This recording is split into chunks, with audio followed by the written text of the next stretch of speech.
So my journey into discovering Zora Neale Hurston, I would consider it a wild adventure. In my 10th or 11th grade class, I was assigned Their Eyes Were Watching God, and I actually did not read the book. The book was put in front of me, but nobody told me anything about the amazing woman who wrote the book, the things she accomplished, such as being a trained anthropologist in 1928, being a 2-time Guggenheim Fellow, traveling to Jamaica and Haiti to study original African spiritual practices such as voodoo, and even things like folklore and children's games. Did not read the book, still got an A on the essay because I asked my sister, who was an avid reader, to provide me the Cliff Notes version of the book.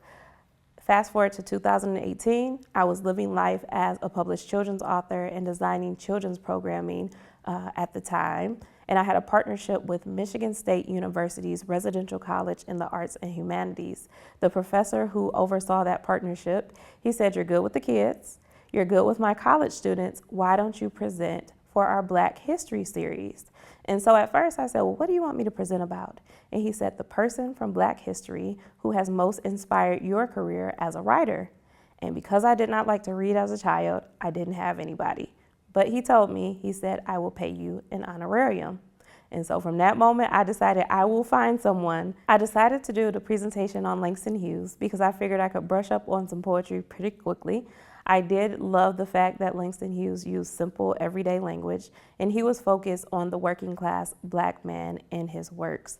I figured I could come up with something pretty quickly, but as I started researching Langston Hughes, I was devastated to find that I did not feel a personal connection with him.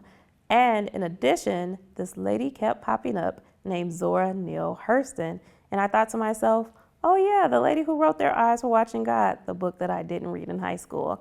But I was surprised to find that Zora Neale Hurston and Langston Hughes were friends during the Harlem Renaissance, and that she was a part of the Harlem Renaissance at all.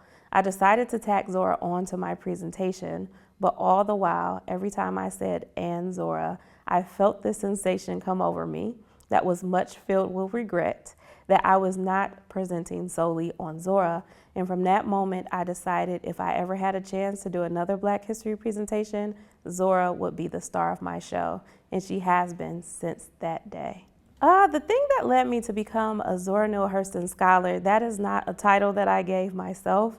My journey into learning about, researching, and loving Zora started with that presentation, and I said, it's a shame that I didn't know more about Zora Neale Hurston, and so it was a personal journey to learn more about her, and it was a spontaneous thing that changed my life. Once she puts her hooks in you, she often doesn't let go. She is never short on fascination, on intrigue, and on sass. And so a woman who lived from 1891 to 1960, who still exists as one of the greatest writers of all time, I mean, I couldn't let go. Zora Neale Hurston has changed every corner of my life. When I started presenting on Zora, one of the things that I had never really expressed out loud was my desire to write full-length novel manuscripts. I wanted to be a novelist, I wanted to be a folklorist, but I didn't have the confidence to believe that I could actually do it. And it's probably based in the ideology that I didn't know what it looked like to be a person who did do that. Zora gave me the gift of her personal letters, a collection edited by Carla Kaplan, and Zora Neale Hurston, A Life in Letters. And it's 84 letters written by Zora to her contemporaries, her friends, colleagues, even her publisher and her literary agent. And along the way, I was able to see that even Zora herself, all the works that she published, she was never satisfied with them. But she was able to express how she felt about her journey, the truth about it, some of those behind the scenes hard things she had to overcome, and how she still persisted. And so from that moment, I did realize that I could do it too, and it's thanks to Zora. And so now this year, my book, Dear Zora, is coming out, and I've even written a full-length YA novel manuscript. Zora inspires every bit of my work. So even if I write something or I do something, and Zora's name is not in the title, she's always a big part of the inspiration and encouragement to actually get it done. Zora herself wrote across many different genres. She was a playwright, folklorist, novelist, essayist, journalist. And so knowing that, it has given me the freedom to also try to tell stories across different genres. Unlike any other contemporary from the Harlem Renaissance, Zora Neale Hurston was the only person to be raised in the first all-Black incorporated municipality in the history of the United States. It gave her a very unique upbringing and outlook on life. So she often was at odds with figures like W.E.B. Du Bois, Marcus Garvey, Charles S. Johnson of the Urban League, even James Weldon Johnson. Her outlook was that Black people were artists themselves, that they were worthy of being looked at as authentic humans.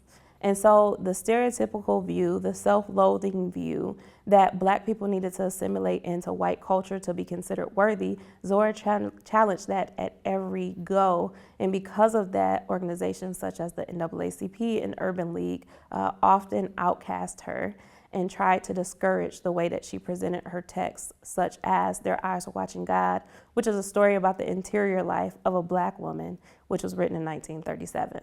The Harlem Renaissance is a significant period to Zora Neale Hurston because it's where she got her start in the literary arts. She was a contemporary of Langston Hughes, James Baldwin, Richard Wright, but at that time, Countee Cullen, Dorothy West, Claude McKay, Wallace Thurman. And so the people that we celebrate now, Zora should be one of them, unfortunately. When we talk about her career, her most prolific period was actually during the Great Depression. During the Great Depression, she put out the great majority of her books. She published Muse and Men in 1933, Jonas Gordvine in 1934, Tell My Horse, I think, was 1936 or 37, Their Eyes Were Watching God, 1937. And then Zora kept publishing. She was doing field work. She was traveling to Jamaica and Haiti as a Guggenheim Fellow to collect original African processes, practices, and religious beliefs. Zora was prolific during the Great Depression. At a time when other Harlem Renaissance contemporaries were trying to showcase the racist status of America, Zora was focused on the wholeness, the multi-layered humanness of Black people. When the Talented Tenth and the New Negro was the movement that existed during the Harlem Renaissance, and artists such as Zora Neale Hurston and Langston Hughes were used to exhibit that by political organizations such as the NAACP and Urban League. Zora did something different. She said, "I'm a proud Southern woman who knows the rich history and heritage of the everyday folk who you guys are trying to disassociate with." And so it made her very different because she was the only person from the South during the Harlem Renaissance. She was the only person who was raised in an all-Black incorporated municipality. And she felt a strong race pride in who Black people naturally were. She didn't feel the need for us to be buttoned up, for us to be Black Victorians, for us to go to Harvard. She said, as we are, the ways that we live is beautiful, and someone ought to write stories of characters who showcase us in our fullness, and someone ought to be preserving it, and she decided to do that. I actually recommend that people read Hitting a Straight Lick with a Crooked Stick, which is a collection of short stories by Zora Neale Hurston, first, because it gives a wide variety of the subjects Zora wanted to focus on. Oftentimes, we consider her characters such as Janie Crawford from Their Eyes Were Watching God, John from Jonas Gordvine, and even Moses Man on the Mountain. We consider these everyday folk people that Zora wanted to tell the stories about. But Hitting a Straight Lick with a Crooked Stick actually challenges what we know about the Zora canon, I would call it, and what she was focused on. In those books, those short stories, she talks about reverse migration, divorce. She showcases life of Black people up north, but she also is a story in there that's my favorite short story, Drenched in Light, where she creates this autobiography of herself as a child and what her life was like in Eatonville with a grandmother who wanted to squash and squelch her precocious spirit. And so that gives the widest experience, I think, firsthand with Zora's great breadth of ideologies. Drenched in Light is my absolute favorite short story of all times. Isis Watts is a precocious little girl who is Zora, and I can relate a lot to that. I had a grandmother who did not like my precocious spirit, and so I think that that story touches me on a personal level. My favorite book is actually Jonah's Gourdvine because it's basically a biography of her father's life. And her father, John Hurston, was really big in the town of Eatonville because he helped write the town's laws and he was mayor 3 different times. And if you read Jonah's Gourdvine, you'll be able to find some of those facts about Zora's father and her family within them. That is my favorite book by Zora. If you love Zora, you of course have to visit Eatonville, Florida. The Zora Neale Hurston Museum of Fine Arts is here. You have the Eatonville Branch Library, who is doing some great programming around Zora Neale Hurston and growing and working to share her legacy in creative ways. And then I absolutely recommend that people go to Fort Pierce. The Dust Tracks Heritage Trail holds many sites relevant to Zora's life and her career, such as her grave site. Even Beanie Backus's house. He was a landscape artist, one of the most famous landscape artists from Florida, but he housed a lot of artists and he would have music sessions, which Zora attended. You have her last residence, which was 1734 School Court, and it's right across from Lincoln Park Academy, where Zora was an English teacher. That was her last job. But the Dust Tracks Heritage Trail in Fort Pierce even has her grave site. And they have beautiful kiosks that actually show you the information about the sites so that you can learn more. One of the things that Zora did that I think was ingenious is that she focused on the human experience, multi-layered characters, multi-layered issues that still affect us today. One of the essays that she wrote is what white publishers won't print. And she talks about the censorship that exists because publishers traditionally have focused on white audiences and white readers. And so even today, 100 years later, there's still a lack of diversity in publishing. And I think that's one of the things about Zora that makes her live on forever. Her subject matter, her focus, her human connection is just timeless. Something I knew everyone knew about Zora Neale Hurston, I wish that they could assess the origins of why she did things. When we look at Zora's personality, she is infamous for a lot of things, such as opposing 1954 Brown versus Board, which was integrating schools. I wish that they understood how much pride and love she had for her people and how that impacted her work and her outlook, her politics as well. And so when we start to decode that with her love of her people, I think that it helps us understand and value her opinions and her work much more. There are a lot of misconceptions about Zora. A lot of times people will say, oh, well, she was a conservative. And so when we look at the social and political context of the time that Zora lived in, for instance, communism was something that you could be blackballed for, if not worse. And so she openly detested communism. But people will say, oh, Zora was a conservative. And really, she wasn't a conservative. Her politics were based on her pride for her people. So she said, okay, well, I don't want to support someone who's pandering to Black people for votes in a public, but then I know who they are behind closed doors. And you wonder, okay, well, did Zora really know who people were behind closed doors? And she absolutely did. Even in 1918, in the early 1920s, when she was attending Howard University, Zora worked in a Black manicure shop, and I think it was actually a Black barbershop that only served white clients and high-end white clientele. And a lot of Zora's clients as a manicurist were politicians or people who worked in Washington, D.C. So even at that young age, she had access to know what was going on in the country before it was happening. In addition, another misconception is that the Harlem Renaissance was an artistic movement and solely artistic movement. But the truth was that it was funded by political organizations such as the NAACP and the Urban League. Zora in 1925 made her arrival on the scene of Harlem because she won awards for the Opportunity magazine competition. And the Opportunity magazine was the literary journal from the Urban League.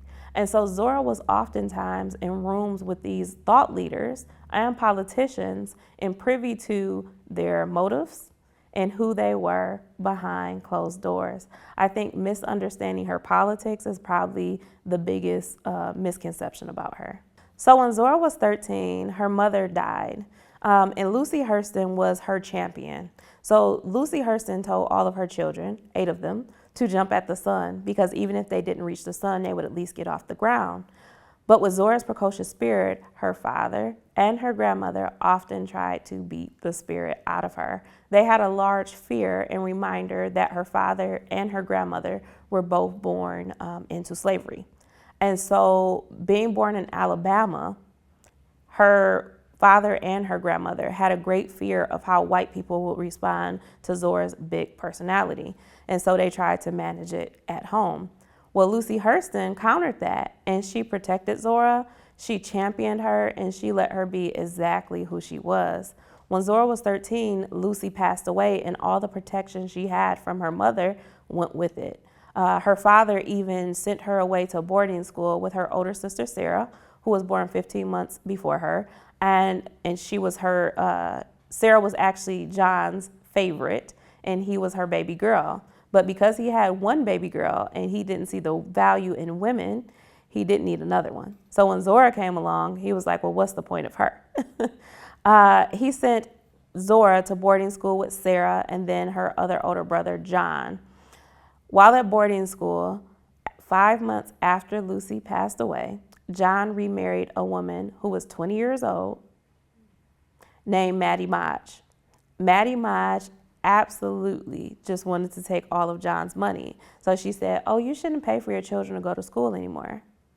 Sarah, who was John's favorite, was so heartbroken the way that John treated her as a result of Maddie's direction.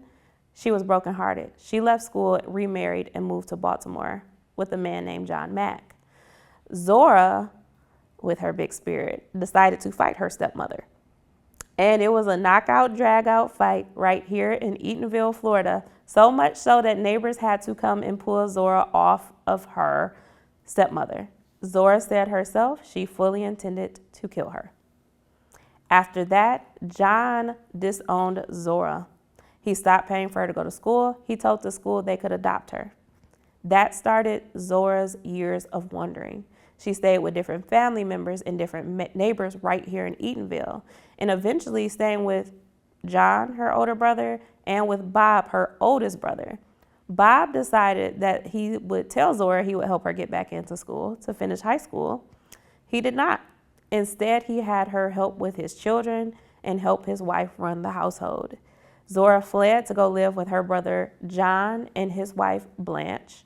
And with John and Blanche, Zora had a very interesting life because Blanche was a florist.